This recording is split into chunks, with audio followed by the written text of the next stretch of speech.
જય માતાજી. આપણે આ લસણ વાવેલું છે.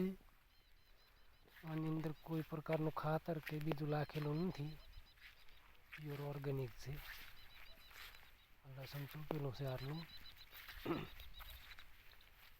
આટલા સુધી લસણ આવ્યા. ડુંગળી વાવલ સારી. આ બધી ડુંગળી છે.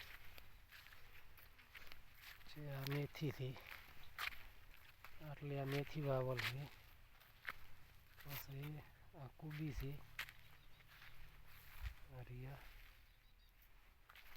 આ ચણ્યા છે. આની અંદર આ રીંગણીઓ આવેલી છે. હજુ તો હવે થાય રહી છે. ટામેટીઓ છે બધી.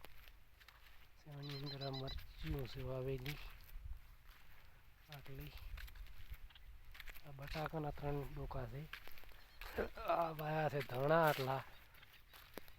આટલેથી કરી અને શેઠ શામાં સુધી બધી આપણી શાકભાજી છે.